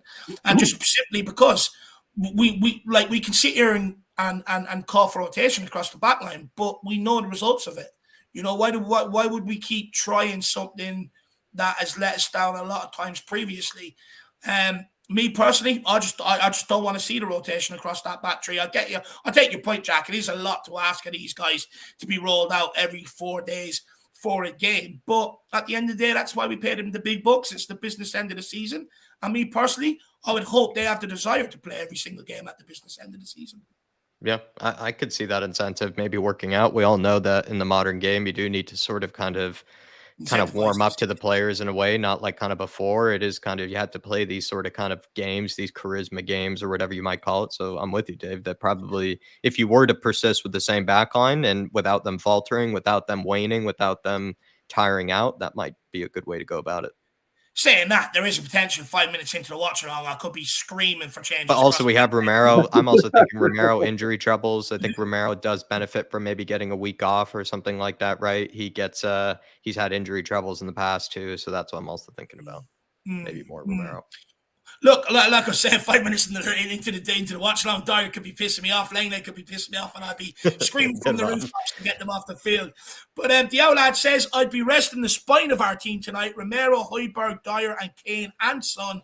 Give a chance to the other lads to shine because we are going to win easy. 3-0 to the Spurs. Come on, you Spurs. Big up the Outlaw FA Cup there. I know you really enjoy these FA Cup days, so hopefully Maz got you about 6 cans of Guinness in the fridge for today's game. That would be brilliant. Vice versa, though. Hopefully you have the dinner ready for when Mother gets in from work, so you have to do that. But look, I do agree with resting the likes of a Højbjerg, a Kane. I think no problem at all. But yeah, I'll be honest, never thought I'd be saying this, but I don't think right now you can take Dyer out of the team. I just think Sanchez, when he comes in, games like tonight, I think won't suit him, if you want me to be brutally honest. Sheffield United, they're a big team, they're strong, they're wily, they get stuck in, and for me, I just think Sanchez will be showing up tonight. But big up the Outlaw. Big up Scotty Heung-min in the building as well. Fazwan Far says, win is simple. Start Romero and Kane. 3-1 Spurs. I mean, Paul, is it that simple? We'll start Romero, Kane, we win the game. It could be. Look, I think we do need a bit of shithousery in there. So I wouldn't like Romero and Pierre to be rested. I think we need someone in defence and midfield that will dish it out a little bit. Because remember, there's also no VAR tonight as well. So who knows what can happen behind the referee's back. Without any repercussions. So we want a bit of steel. We don't need all. Well, I was going to say fancy flair, but I don't mean you're not going to get that from Tanganga anyway, are you? But if we are going to rotate some of the defenders, and I agree with you 100% there, David. But if we are, I'd probably prefer to see someone like a Tanganga than a Sanchez, because Tanganga, I think, even though he's pretty crap, at least he runs over players, and I'd rather see a bit of that more than Sanchez tripping over his own feet. Fair point. Philip, potentially a Davinson Sanchez captain job tonight, like Preston. Oh, fucking hell, man! Don't remind me of that. No. I think there'll be more senior players or more deserving players on the first 11 tonight to get that job. Do you know what I would like? If saying that though, Philip, just quickly, just saying that Son played the last game against Preston. Why wasn't he captain? Why was it given to Davinson? Yeah, that's true. Yeah, good point. Maybe again, I think we all like to see captains in the defense or the midfield, really. Where they can marshal the things a little bit more. Yeah, it wouldn't surprise me if he plays. We might give him. But I think if Eric Dyer plays tonight, Eric Dyer will probably be the captain, I would think. Really, No, come on, man. Come on. I know we're all Eric Dyer critics, but can you say honestly, in the last couple of games, has he put a foot wrong? No. No, but I will maintain. I will maintain he hasn't done anything wrong the last 2 games. Credit, but he's already cost us this season. Already. I'm not denying that. Also, tonight, I'd say though those games where we played well, Dyer hasn't been under pressure near the edge or in his own penalty box. We've kind of kept them up the pitch a little bit more with Skip and Højbjerg being physical. Well. If you've got a player running out of defence, which we haven't seen for a few games now, that's where we're in trouble. That's where we start backing off, and that's Dyer as captain, man. No. I'd rather see Skip as captain, to be honest. I think Skip. What about Richarlison? Give him a bit of a boost up tonight. Make him captain if he plays. I think what's strange with Sanchez, though. Yeah, go ahead, Philip. Sorry. No, that's me. I'm finished. No, I was saying Sanchez, I think, is given it for some reason because he's called Patron. That's his nickname. And I don't know where that's come from, the Patron, because he's not exactly a boss on the pitch of any kind. He does look a bit unsure of himself on the pitch, so he doesn't really resemble that sort of kind of nickname. Maybe he enjoys passing around the tequila after games, after a win, kind of a nice El Patron that way, Roca Patron, those sort of things. I don't know where he's gotten the Patron nickname for, but perhaps that could be an explanation for his captaincy for Sanchez. Maybe it's patrol because he's always walking around doing nothing. Patrolling the defense. Did you know that Paulie's called El Patron in the team? Yeah, that's the same guy that gave me the nickname Brad Pitt, mate. So I wouldn't pay any attention to it. Honestly, they need to come to me for these nicknames. I'll give them a realistic nickname that suits them. El Idiot or something like that. Moondog says, would you play Danjuma? Yeah. Do you know what on Danjuma, right? I'm a bit torn on this one. I'll tell you why. Because I think, look, Kulu's had a large chunk of the season out. I think you could probably start him tonight. I don't think he needs to be rested. I think I'd like to see Richarlison up top, and I do believe you probably need to give some game time after dropping him or coming off the bench for the last two games. Didn't really play much of a part against Chelsea. And with Danjuma, I'm not sure we're going to take up the option to buy, so there's no real sort of obligation to play him. I think it's just to have someone there that maybe they trust a bit more than Gil if the injuries start coming back through again, Jacko. Yeah, I'd be a bit disappointed if that were the case, because then if he is just going to get this sort of bit part role for the rest of the season, I'd rather have kept Hill around. But then again, I also understand Hill needs to develop and he needs as many minutes as possible. So it's a bit of a kind of a tough one. But I think Danjuma does deserve to play today. I think he absolutely should get minutes today. He probably should start, in fact. And we should probably see the likes of maybe Harry Kane be given a rest in some shape or form. And so hopefully that does mean that Danjuma does come into the team. And he is more of a winger than I would say he is a striker. So it is also maybe tough to picture him playing, up top or anything like that. He'll have to play as a left winger or maybe as a right winger. I don't think he's even ever really played on the right, if I'm not mistaken. He's kind of a bit of a left winger that likes to cut inside. And he's played as a second striker before too. So it's going to be kind of one of those two positions. But yeah, I'm with you, Dave. I don't know if he's going to be getting many minutes this season. And the fact that he hasn't exactly broken into the team yet, and Richie is getting the minutes ahead of him right now, also suggests that there's less of a chance of us going after that buy option. You're right. And it's a bit of an expensive one, let's be honest. Look, if he doesn't start, I do think you see him off the bench. Go on, Paul. I'd like to see Richarlison up front. We haven't seen him play right up front, in Harry Kane's position. And look, when we signed him, I thought, we paid too much, and I was confused as to why we bought another attacker instead of a centre back. But I like the guy. I like his attitude. I think he's very physical. He gets us free kicks. Maybe he falls over a bit too much, but without VAR, that could come in handy tonight. He's a physical guy, and also he's not a selfish player. He sets other players up. He tires out the defence. So even though he hasn't scored goals, he's really played a big part in our good performances, I think. So yeah, I'd love to see a bit more of Richie. And like in the World Cup, he had a great World Cup. And I think if Neymar wasn't such a dumb, selfish bastard, Brazil would have done better. But Richarlison didn't get the chance to shine as much because Neymar would keep running off with the ball and losing it. So I like him. I think, give him some game time. Yeah, 100%. Another thing he gives to the team as well, he's a graduate of the University of Shithousery. Yeah, man. He's on the team. Yeah. We need that. I mean, he gets up other teams' noses very much so, and that's what we want to see.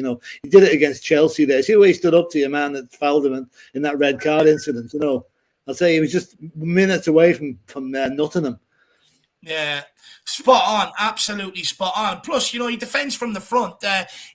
Wasted like the amount of times he goes chasing after the ball. Anyone that's played up in them positions, it's lonely. Just chasing after the ball, and you got to hope that the people behind you are pressed up with you, because if not, you've just wasted energy. But I love how he defends from the front, and I think playing on the left, he also helped Ben Davies out the other day as well, massively at times down that side. So I really do like what Richarlison is about. I just want to see some goals out of him now. Yeah. Big up Moondog and Faz Radfire. But Jack, I'm going to stick with you. I'm going to stick with you on this subject at the minute. Now, Kane has only been rested once this season for the 4th round win at Preston. Is there a fear of burnout or injury if he does start today, especially with bigger games ahead? Because there are many people that are saying, you've got to play Kane today. We want to go strong. It's the FA Cup. We've got to play Kane. It's kind of the same argument I'm going to make with that backline again. It's like we're going to be playing every 3 to 4 days from here on out. You have to think about rotation. You have to think about giving players a rest at some stage, and which games, which competition, which fixture do you think is the right one to rest certain players for? Is there a game where it might be easier to rest the defense? You can maybe put the less confident players in. And is there a game where maybe you can play, your backup attackers, your rotation sort of strikers, and you don't have to put it all on Big H's, sort of shoulders. So I think this is one of those games where I think we could probably do it without Harry Kane and be able to get it done. Of course, it's made so much easier with Harry Kane on the pitch. He also would be able to probably solve that sort of creativity factor if we were to maybe struggle for creativity. At the same time, though, Dave, I think he's probably not been given as many rests this season as he probably would have liked, because Richarlison has been injured quite frequently this season. Richarlison actually hasn't had really any opportunities to play behind Harry Kane or play, in Harry Kane's place as the sole striker, as the sole number 9. And here's a great opportunity to do it. It's a great opportunity for Harry Kane to get a rest that he probably deserved months ago in other fixtures in the past, in the Carabao Cup or in the FA Cup in the previous fixtures, but he just wasn't able to get it because of Richie's injury. So I think now's the time, Dave, for Harry Kane to get his rest. In fact, like I said, I think it's actually a bit overdue, so he probably does need it. And I don't care about really burnout or anything. I think Harry Kane can manage his own levels, and I think he can manage his own, kind of his own performances. But let's be honest, everybody does benefit from a rest. Everybody does benefit from being able to just sort of not have to bury take the burden as much anymore. I think Højbjerg too, right, would be a guy that would absolutely benefit from some rest tonight as well. 100%. We'll get into Højbjerg now in a minute. But look, for me, it's why you spend 60 million on someone like Richarlison, to bring him in here so that when you do come to these games, you look at your bench or you look at the striker back up to Harry Kane. You're like, yeah, he can get goals. We can trust him. Put him out there so that we can rest someone like Harry Kane. Because if that's not the case, then what was the point in spending the 60 million on the guy? We've been crying out for years now.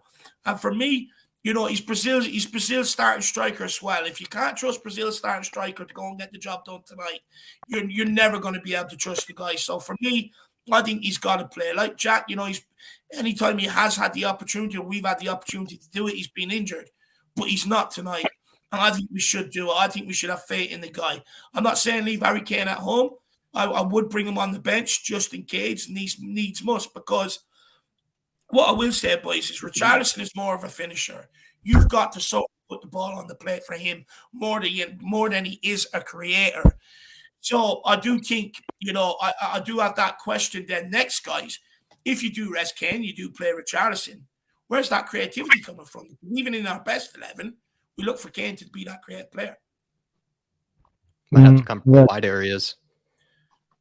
The likes of a winger, Danjuma, could come from Porro, could come from Perisic or somebody. Perisic, Porro, out wide, get balls in the box. Perisic for the crosses. Porro is a great crosser as well, so we can use Richarlison's height in the middle to feed off the crosses. That's probably where the creativity is going to come from.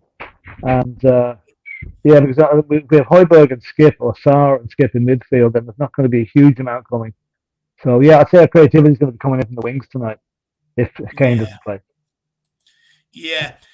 Paul, do you think Son could be that player tonight? That, because I think he will start, but do you think Son could take that creative burden? That'll be left if Harry Kane doesn't start tonight. Does he have to pass him range? He could do, but I wouldn't be unhappy if I saw Perisic playing in that position, because that's where he plays for Croatia.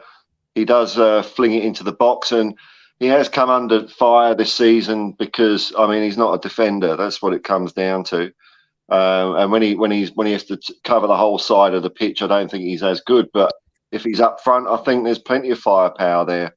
And on the other side, if you've got Kulusevski or I think there's plenty of opportunity for balls to go in. I think we've got to rely on those wide forwards rather than the wing backs so much tonight. I'd prefer maybe a bit more defensive wing backs. So keep Davies in there and maybe keep Emerson. It would be a good chance for Porro, but I think, I don't know. I'm just rambling, aren't I? What the fuck do I know? But yeah, I like to see Perisic have a go in that position because I think he's had he has had a lot of stick, and I think he is a better player than the stick he deserves. Really, he's a class player.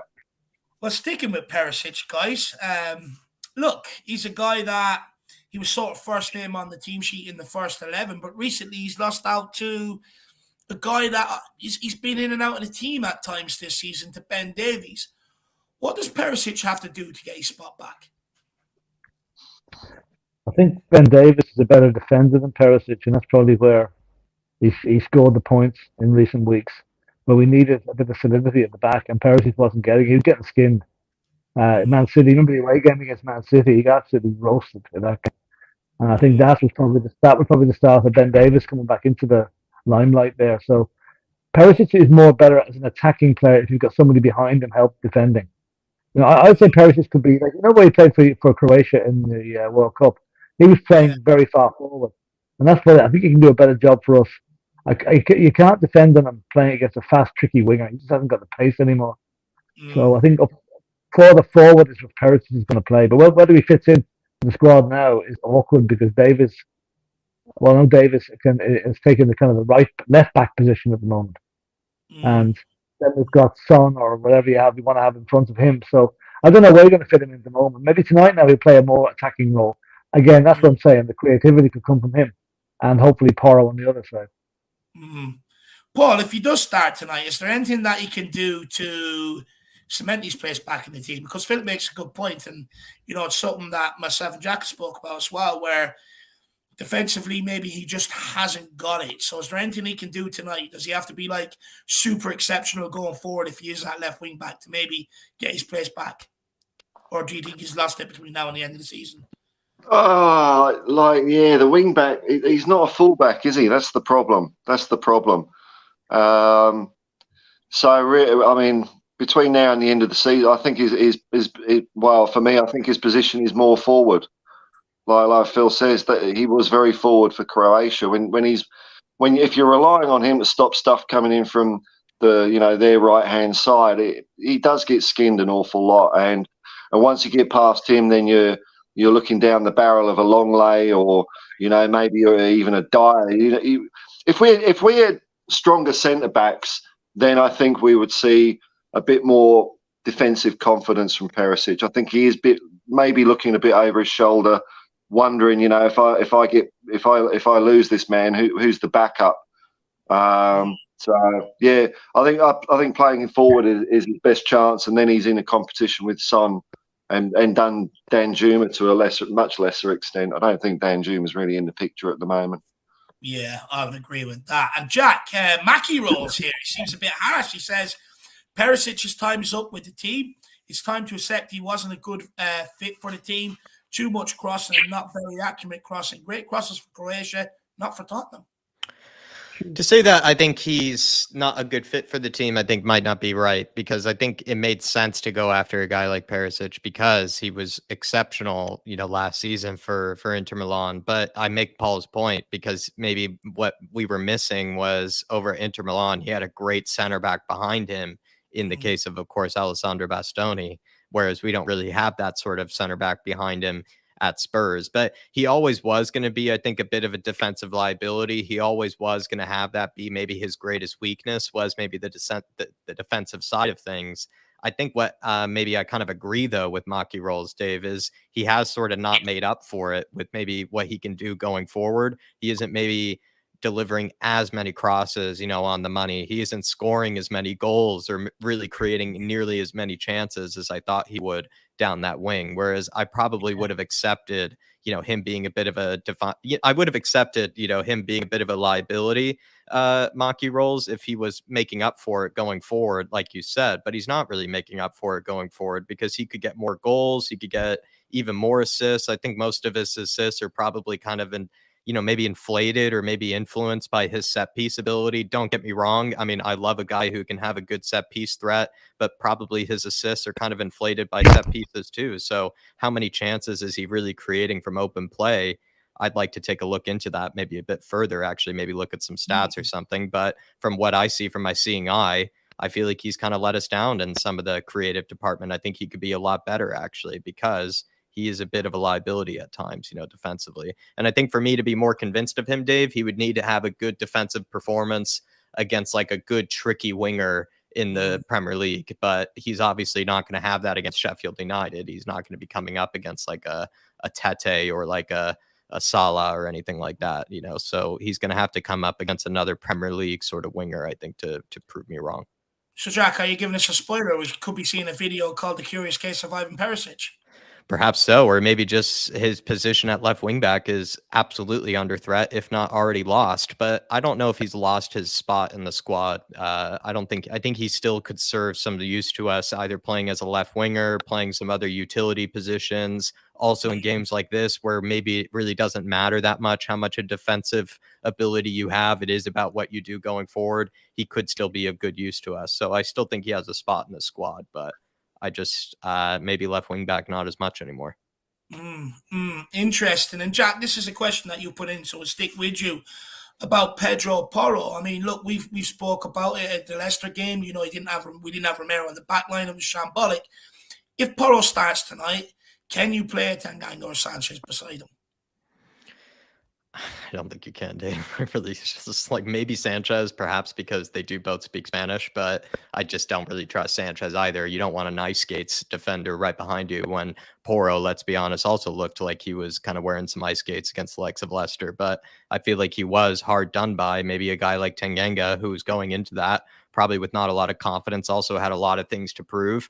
Tanganga, he had a chance to maybe get, his sort of reputation up or get some sort of confidence back, and he sort of failed as well. I think Pedro Porro, Dave, needs a confident defender behind him in order to really get, his sort of his career started or get his sort of path started at Spurs. I feel like he's going to be he's not going to be matched well with Sanchez or Tanganga. They're going to be not giving him any sort of confidence. They're probably not going to be the best sort of communicators or, the best sort of talkers either. And we all know they're a bit defensively shoddy themselves. So it's not like they're going to even be helping him out positionally or anything like that. So I'd much rather be Romero. In fact, if you are going to play Porro, I think you have to play Romero. I think it gives. But that's how much of a liability they are. That's how much of a liability they are. That's what's sad. Is it really Porro's fault that that's the case? Not really. I think if Porro's on the ball, he would feel confident running forward or bombing forward with it, knowing he's got a Romero behind him rather than a guy where teams can potentially get in behind. But look, we're going to move on and talk about the midfield, boys, unless any of you want to come in. Philip, Paul, any of you want to come in on what Jack was saying there about Porro Perisic? Well, the only thing I'd say about Porro is that his debut is a bad debut, but everyone was crap that night. So how much can you really read into that? I mean, if he was looking to build a bit of confidence, the rest of the team didn't give him that opportunity. But yeah, if we do play him, I would be much happier with Romero beside him. Perisic has got a load of assists this season, so his crossing isn't as bad as maybe some people are making out. Porro had a nightmare of a start. We should only give him more resolve to be better the next time. So I wouldn't pass too much heat on his debut, because as you say, everybody was crap that day. It wasn't just him. So, but I hope he starts tonight. I'd like to see him in action tonight. I actually think tonight is a game where it can suit him, where he can sort of make up for that debut because he's got a good passing range, he's got a good crossing range, he can hit them early, he can hit them, down by the byline. I think tonight with Richarlison, if he is through the middle, that's his bread and butter, right? Getting on the end of crosses, being on the last shoulder, the last defender. So for me, I think someone like Porro one side and Perisic the other, as long as our defenders defend properly, I think is the way to go forward tonight. It's how you make up for the creativity lost with Kane too. I think is you get as much creativity in the wide areas, maybe make a bit of a defensive sacrifice, but if you're not going to play Kane, absolutely get some creativity in those wide areas. And like you said, Dave, just put Big Rich in the box. And someone like Richie too is going to be somebody that I imagine is quite tough for Sheffield United defenders. He's very physical, but probably has a bigger leap than some of those guys they come up against, and obviously has maybe a better first touch than maybe some of the strikers they come up against as well. For sure. Now, guys, I do want to talk about the midfield. Papamat Sarr and Skippy were able to control the midfield in a Champions League match away from home at the San Siro. No mean feat, considering both of them were just thrown in there. Do you trust them to do that today in order to give Pierre-Emile Højbjerg a rest? Because Højbjerg is a player that's played nearly every single game since we've signed him, bar maybe 5 or 6. So for me, I think he is a player I would like to rest and have super fit for Wolves, super fit for the Milan game. And I also sneakily think Papamat Sarr can come in and be that sort of passer from the midfield because there was glimpses of it against AC Milan. And for me, I would like to see Papamat Sarr and Skip in games like tonight. I think they'll be more than able to handle it. If they can handle a San Siro, they'll be able to handle it tonight. So that's where I'm at with it, and we'll go around the house and we'll start with you on this one, Paul. Yeah, I said at the beginning that I think we need a bit of physicality in midfield with Pierre. But I take your point actually, and the more I'm thinking about it, Skip does provide us that. He's a good physical guy. He intercepts passes. He muscles players off the ball, and I like Sarr. I think he's a crisp. He could be a little bit of a flair player. He gets the ball quickly and gets rid of it quickly. So, and you're right. Sarr and Skip did brilliantly against Milan. So if they can do it at the San Siro, they sure can do it at Bramall Lane. So that'd be quite an exciting little midfield to see, wouldn't it? I think see if they build up a bit more of an understanding. They didn't play badly at all. They played with confidence. Sarr just seems to, ooze confidence. He loves playing football. So, yeah, I'd go along with that. No worries, man. And it's the only way you'll know if some of these youngsters are good enough to sort of play at this level as well. But, Philip, I know you said earlier on you would like to see Højbjerg and Skip. Maybe have I changed your mind considering Højbjerg's played nearly every game since we signed him? Yeah, well, I think the main reason I want him in is just that little bit of insurance against, the 10% chance that we don't perform tonight, But I take your point, and he probably will rest him tonight. But as you say, Skip and Sarr did okay in San Siro at a very hostile atmosphere.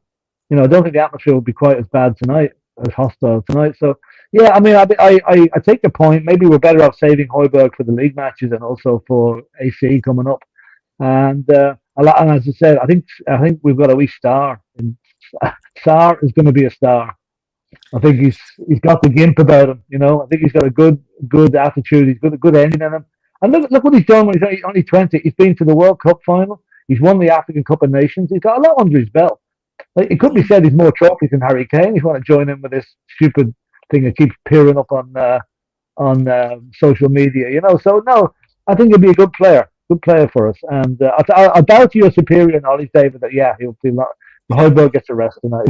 No, look, my knowledge is nowhere near superior, Philip. Believe me, yours and Paul's is way more superior than mine. But look, I want to stick with you just quickly, Philip, on that. Do you think Sarr can become a complete midfielder? If you were to pick a player of a midfielder you think he's very similar to, who would it be? Patrick Vieira. And I don't like using the Arsenal comparison, but he strikes me as a young Patrick Vieira. And if he can achieve half of what that guy did, I'd be very happy. I think he's come up. Like, we did a good thing by lending him back to the French team last season to get a bit more experience. He probably wouldn't have played much last season. So I think What he needs now is plenty of game time to build up his confidence, build up his experience of playing in the Premiership and the FA Cup and wherever, and the Champions League, obviously. So yeah, I think he was a canny signing for us, and he will do well. So Love it. I hope. Love it. I hope so. I like what I see from the guy. I like the confidence that he's sort of come in with. But Jacko, the bottom duty says, who creates from the midfield if we do play Skip and Sarr? After Højbjerg's true pass, he wants him to play every game. Oh, such a gorgeous pass. We still can picture that image. Whoever the cameraman must have even sauced himself, when catching that that pass there. But what I would say is I think the bottom Duda might agree with me here that sometimes what Conte just requires from his midfielders is just to be disciplined as well as very sort of, knowledgeable about when to take the risks and when to maybe surge forward, because they can't just kind of be their own man. They can't just kind of be thinking always for themselves. They need to see where the rest of the shape of the team is. They need to help out defensively. They can't always just abandon their partner because Dave, right, like we always know, we often can get a bit overwhelmed in midfield. So it is up to kind of the midfielders to stay disciplined. And I feel like maybe Sarr is probably the next best option for maybe that creativity, whereas Skippy brings that sort of steel and brings that sort of kind of, that bite to the game, that sort of, physicality to the game. And Sarr probably could provide that sort of creative edge. I think we will miss Højbjerg, don't get me wrong, because Højbjerg brings the steel into the game, but he also has a pass on him. But I think Sarr is capable of being able to, move the ball. He's capable of dominating in midfield. He had the most touches in the game versus the likes of AC Milan, which was absolutely massive. And he looked like he could handle himself in that Champions League game. So I trust him against Sheffield United, that's for sure. But Højbjerg does break the lines, I think, more than people give him credit for. That's for sure. Yeah, for sure. For sure. And look, I want to ask you two more questions. One of them is only a quick one, so don't worry about that. But I do want to maybe talk about Sonny as well. I mean, look, he sort of led us through the rounds of this FA Cup, was phenomenal against Preston, led the line well in Harry Kane's absence, getting at players from minute one, causing trouble, looking to run at them directly. Can Son do the same today after being rested the last two games? Or do you think there might be he might be a little bit pissed off? Me personally, I don't think he will be. I think Son's got an incredible attitude. I think he will look to grab the game by the scruff of the neck and look to regain his starting place. But where are we at with Son right now, lads? We'll start with you on this one, Philip. Yeah, I mean, okay. I think when Son shared the Golden Boot last season with Salah, I thought, here we go. He's going to hit the ground running at this season. He hasn't done it for whatever reason. It's a bit of a mystery, really. When he came on against Leicester and scored the hat-trick, I thought, here we go. But he went another number of games without scoring. Then he's gone through these past, you're going to be 5 or 10 games without scoring, and then scores. Then goes another few games without scoring. I think the goal against West Ham would have been a huge confidence booster for him. And then again, he didn't look too happy at the end of the game on Sunday. He's a bit of a puss on him for whatever was going on, But I think, no, his attitude is good. And if his attitude's not good, his dad will make sure it improves. Because that father of his keeps him in line. So I'd expect Sonny to start tonight, with Richarlison down the middle and Kulusevski out on the right. So I think that could be, Sonny could be a pain in the ass for Sheffield United tonight, I hope. And we need a firing Sonny. We do need him. Because, he's gone through too many games where he hasn't been producing. Yeah, look, he's a very important player to Tottenham Hotspur. And for me, I do want to see him play today. I think we should play him. But, Paul, there's a lot of people recently saying he's overrated and they want to sell him. Would you agree with that? Or do you think that's fair? No, no, that's a bit harsh, isn't it? I mean, he is frustrating me at the moment just because he's playing a bit like Lucas Moura does. He just keeps running into dead ends.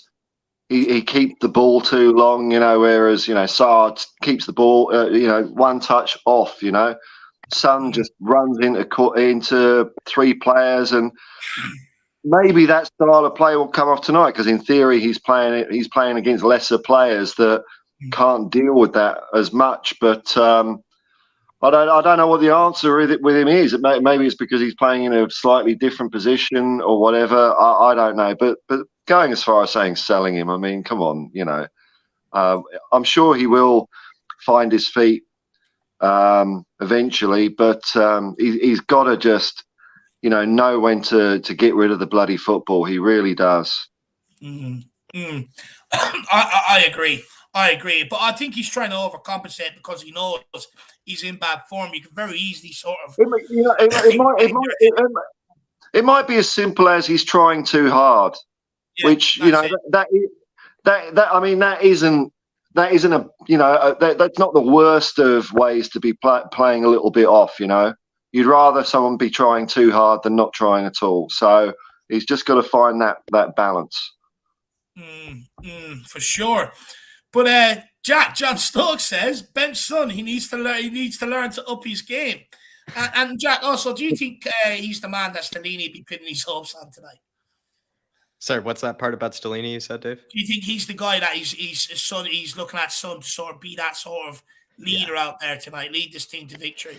I think Sonny has to start, especially if we are asking, or at least I was kind of considering dropping Harry Kane or, resting Harry Kane for this one. So if I'm going to rest Harry Kane for this match, I think you have to start Sonny, because also the last time out when I believe Harry Kane was in fact rested against Preston, right?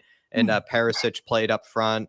I believe Messi or Kulusevski or somebody was up there too, with the likes of Sonny. So Sonny did actually, if I recall, have a really good game against Preston. What I liked about his game was he was taking some shots from distance. He was challenging the keeper. Felt like he was the only guy that sort of was up for that game, or he was the only guy from kind of minute 1 to 90 that was trying to make things happen. And he was doing that by just having some nice hits from distance, keeping the opposition keeper on his toes, but also felt like he was trying at least to create for others and whatnot. So I think we need somebody like that in the team. We can't just have three sort of, new boys up there. I think we need a leader of some kind. And we know Sonny is one of the leaders in the squad. So if we are going to rest Harry Kane, absolutely start Sonny. Sure. You know, it'd be a great idea tonight. Give Sonny the captain's armband, but not really show what you think of him.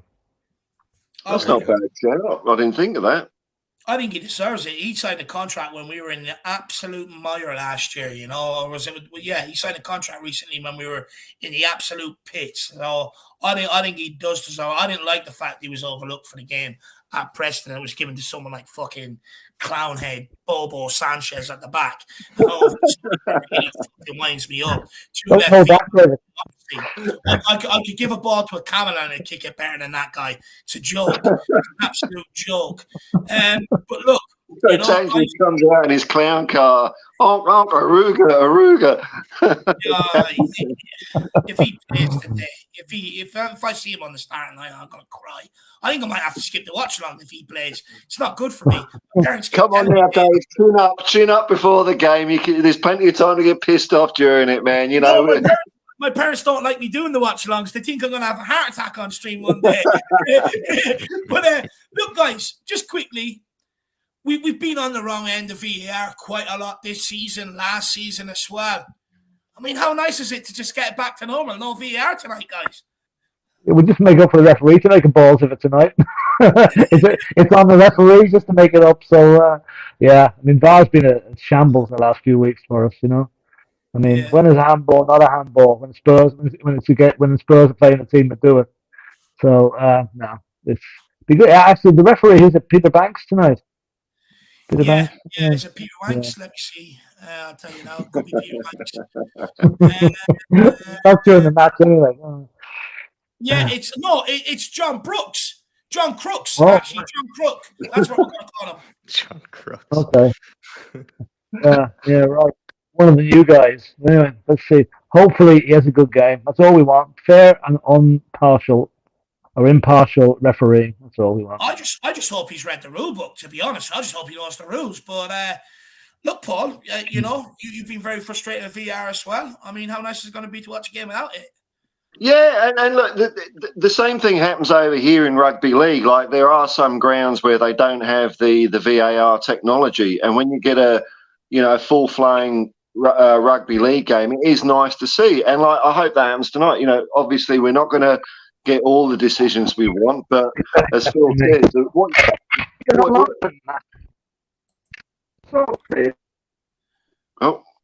on. Sorry. Go on.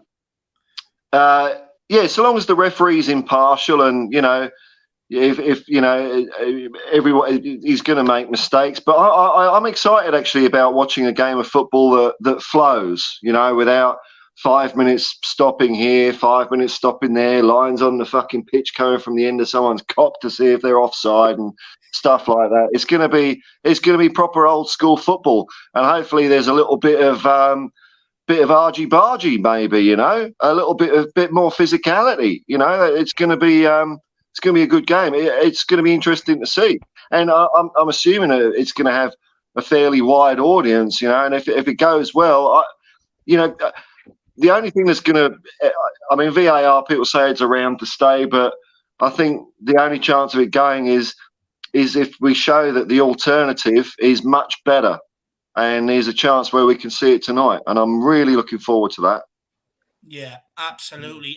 Good point. Actually, I definitely. I hope it is better. But Jacko, where are you at with it? You're not as long in the tooth as these guys below us. You're not a part of the grey-haired gang yet, so you're relatively young, Jack. So but are you excited to see the game without VAR though, Jacko? I feel like I don't know how much I can't recall like what I was thinking at the time when VAR was first being brought in. I can't pretend to say that I was against it or anything like that. But since it has been in for some time, it has just felt like there's now even further scrutiny towards referees. And also with VAR, there's also more attention on referees because there's kind of less of an excuse for human error because you have all the tools and resources available to you to kind of minimize that human error. So, but then again, it feels like that hasn't been the case, actually. The human error still keeps coming through. The bad human judgment still keeps coming through. So I kind of feel like if I was given the chance, Dave, I would love to have maybe more games like what we're about to have today, which is just sort of easygoing, like you said, free football where referees can make mistakes. You get to see Richie dive for a pen, and there's no 1,000 replays on VAR. Just get given the pen, get given the shithousery. So I feel like that's what it's nice that way. Sometimes football, even obvious offside that gets missed, can be a bit more relieving. I'm looking forward to it. Well, what's the odds on us getting a shot, bounces off the crossbar, goes in the goal by 2 foot, bounces out, and the goal gets disallowed? And we're all going, why isn't there fucking VAR? There should be VAR everywhere. I think the goal line technology is still a thing. I think I should add that in a recent survey, it showed that more Spurs fans have grey hair than supporters of any other team. So yeah, because of VAR decisions. That's why. Because of VAR decisions. I'm definitely getting you, Grace. The missus keeps saying it to me. It's that grey I can see. I'm like, no, that's just Silver Fox. Get it right. But big up Donovan Oosterreicher as well. It is going to get silly if we win. It's always silly when we win, but that's because we enjoy winning, my man. So big up Donovan. But Paul, Stefan Blois says he was a part of the Spurs Club in Melbourne. Where are you from? I think you get to ask this every week, my man. Every week. I'm in Sydney. So, I know there's a Spurs club in Sydney, but I haven't really sort of gone down there. It's, the times of day, sometimes matches, but maybe if we get to a cup final, I'll pop down. I think they meet in the Strawberry Hills Hotel in Surrey Hills to watch games. Nice. So there you are, Stefan. Big yourself up, my man. And as for me, it's going to be an absolute blissful evening without VAR to wind me up. Just hopefully that John Brooks does not turn into John Crooks and he can actually keep his real name. Because I'm fed up with VAR. I've had enough of it. Like with the technology involved, you should be able to put Justin Bieber in the middle and he should be able to still come to the right decisions with the technology involved. The fact that you've given idiots technology and they're even bigger idiots is a massive concern for me. Look, I'm waiting to the point where, you're going to see some guy abseiling down off the skywalk to give a yellow, because they're just getting more and more camera time and more celebrity and personality. I don't like that. It's annoying me. There should be a silent guy in the middle. They want to be that when it's stacked against them. But when it's not, they're out there getting the hair done, the stripe across the side, getting slits in the eyebrows, waving to mammy, what's for dinner. I'm sick of it. I've had enough of it all. So just get me back to the way football was. A man in the middle. I think for me, when I looked at it, I think personally the decisions sort of, even themselves out over the course of a season with the human error. The fact that we're making errors, even bigger errors, and we've got technology, it is quite alarming. But guys, we're going to go around the house. We're going to get everybody's score prediction for tonight. And if you want to maybe give it a line to get pumped up, feel free to do so. Don't have to. But we'll start with you, Paul. What's your score prediction, my man? 4-0. 4-0. I think I think we'll be I think maybe 0-0 or 1-0 up at half time, and I think in the second half we'll just dominate them. I think our fitness is just going to be too much for them. Too much for them. Love that. And Paul, your YouTube channel, what's going on over there? Tell them. What's that? Is that my channel? Is it? Yeah, that's the link for it.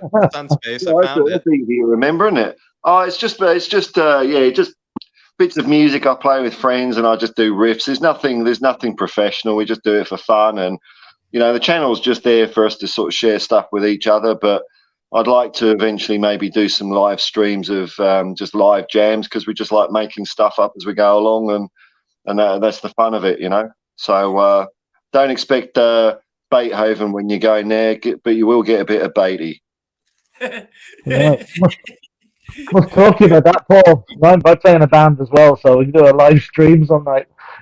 Yeah, you, Philip and Brad can all get together if we win the FA Cup. If we get to the FA Cup final, you can give us all something to cheer about. Philip, my man, what's your score prediction and what's happening over at THFC till I die?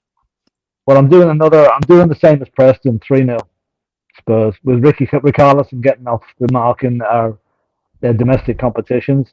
And I think we'll dominate the match.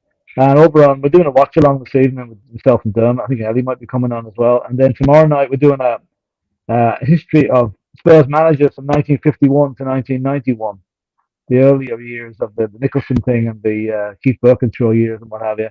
And we're doing it a bit like reeling in the years. We're doing what happened in the real world at the same time. The year Spurs won the double, what spaceship was up there, stuff like that. So. It's 7 o'clock tomorrow night, so a bit of crack. I think you should do one. What was refereeing decisions like? That's where I'd be at with that, Philip. Back at that time. Yeah, that's they call Sheffield United the Blades. They're more like the fucking Sporks, useless. Very good. Love it. Very Everybody do check out THFC Till I Die. Philip, Ellie, Dermot, Mia, wonderful people over there. Check out what they're doing. Smash that subscribe button and give them a check out. Jacko, what's your score prediction, my man? I'm going to go 2-0. I really don't want to predict a Sheffield United goal. I don't even want to think about them scoring. So I'm going to say 2-0. 3-0 would be nice. Maybe like the Preston game, but I imagine they're going to be a lot tougher team than Preston were. So I'm going to go 2-0. Nice Richie penalty. That would be gorgeous to see Richie get a penalty. No VAR gets in the way. Like I said, maybe he dives for it a little. That's Paul. That's what I'm looking forward to. The well-earned penalties after a bit of house raid. So 2-0. 2-0 from Richie penalty. It's Sonny probably to score as well, because I imagine he's going to start. He's done quite well in these domestic cup games. So Sonny to start as well and score. Love that. Do you know what? For me, I'm going to go 3-0 Tottenham tonight. I think we're going to show up tonight. I think we're going to play some ball. I'm going to go Richarlison to score, and I'm going to go someone another brace. I think he's going to be hungry if we play him today. Not getting that many minutes off the bench against Chelsea. I definitely think he's hungry. Just give me 1 second, Jacko. We'll end off on that one. I just want to show people this quickly. Harry Redknapp is coming to Ireland to give a talk. So if anybody wants to get tickets or wants to get involved, please give me a shout. It's on the 28th of March. Or 28th of April up in Dublin in Portmarnock. And that is the great Harry Redknapp, ex-Spurs manager. I'll be going myself. I think there's a couple of others going. If you do want to go, the link to buy the tickets is up in the community section. Should be a great night for Spurs fans. He was an absolute brilliant manager, Harry, and he's great. He's got a lot of good stories to tell. So should really be a very, very interesting. If I wanted to go, Dave, how would you do that again? Where's the link again? It's up in the community section on the channel. It's up on the Twitter page, and it's up on the Instagram page as well. So, or if anyone wants to contact me, feel free. So any Irish supporters, Tottenham fans out there, please get in contact. And I would like to meet you down there. I think it'd be good. But Jacko, you have something you want to end off on? You want to end off on this song? We're about to go into the watch along, everybody. There's somebody that has actually made a tune or has made a song out of, the sir that we use over on the watch along when we're screaming at the referee. He's made a good little tune out of it. His name is Solista, I believe is what you call it. And he's apparently going to make some more tunes for us with the various content that we do. He watches, I think, kind of from the background, kind of like a lot of people, like you said, Dave, who maybe don't comment all the time and things like that, but very much do, sort of support as just as much as everybody else does. And he's decided to make us a tune regarding the sir, everybody. So I'll play it twice, and he's apparently going to make some more of these. And this is on Twitter. So please go support him, everybody, on Twitter. I put the link in there for everybody to go head on over there, and I'll put it on afterwards. But here it is, everybody. The Sir song for the Flat Cap Army. Sir, you're loving the attention. Sir, not one hair out of place. Sir, your vanity is telling. You're lucky they call you sir. Sir, head over to Specsavers. Sir, and whilst you're on the way. Sir, please read up on the rule book. You're lucky they call you sir. The Black Cat Army know which side their bread is buttered. Even the team is getting battered every other week. Their heart is in the right place. Unfortunately, that's not what you can say for the officiators.